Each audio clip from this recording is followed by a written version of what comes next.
বঙ্গবন্ধু শেখ মুজিবুর রহমানের ঘনিষ্ঠ সহচর ছিলেন তাজউদ্দিন আহমেদ। তাজউদ্দিন আহমেদের সন্তান সোহেল তাজ।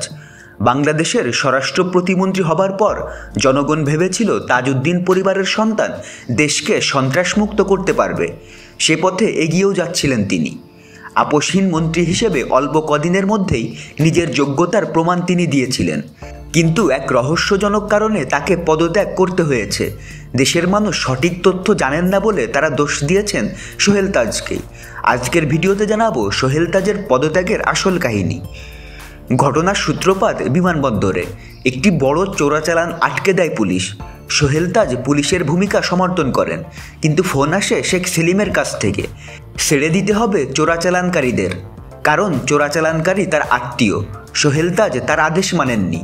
তখন শেখ সেলিম সোহেল তাজের অফিসে যান। সেখানে তাদের কথা কাটাকাটি হয়। সেখান থেকে শেখ সেলিম শেখ হেলালের সাথে কথা বলেন। এক পর্যায়ে শেখ হাসিনার চাচাতো ভাই শেখ হেলাল কয়েকজন সন্ত্রাসীদের নিয়ে স্বরাষ্ট্র প্রতিমন্ত্রী অফিসে যান। সেখানে সন্ত্রাসীদের সাথে নিয়ে শেখ সেলিম ও শেখ হেলাল সোহেল তাজকে শারীরিকভাবে লাঞ্ছিত করেন। শেখ সেলিম সোহেল তাজকে থাপ্পড় মারেন। মারধরের এক পর্যায়ে পুলিশ এসে সোহেল তাজকে বাঁচায়। এই অবস্থায় সোহেল তাজ বিচার চান মাননীয় প্রধানমন্ত্রীর কাছে, কিন্তু পরিবারের কাছে জিম্মি শেখ হাসিনা কোনো বিচার করতে পারেননি।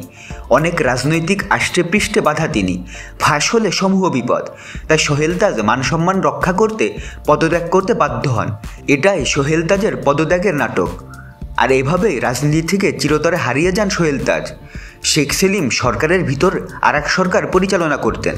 সেখানে তার কাছে ছিল সবাই জিম্মি, এমনকি শেখ হাসিনাও জিম্মি ছিলেন তার কাছে। শেখ সেলিমের কোনো আবদারই ফেলতে পারতেন না শেখ হাসিনা, কারণ শেখ সেলিমকে দিয়ে অনেক অন্যায় করিয়ে নিতেন শেখ হাসিনা, যা তার ক্ষমতাকে আরও শক্তপোক্ত করত। তো বন্ধুরা, ভিডিওটি নিয়ে কোনো মন্তব্য থাকলে কমেন্টে জানান। আমাদের চ্যানেলে নতুন হলে সাবস্ক্রাইব করুন। ধন্যবাদ সবাইকে।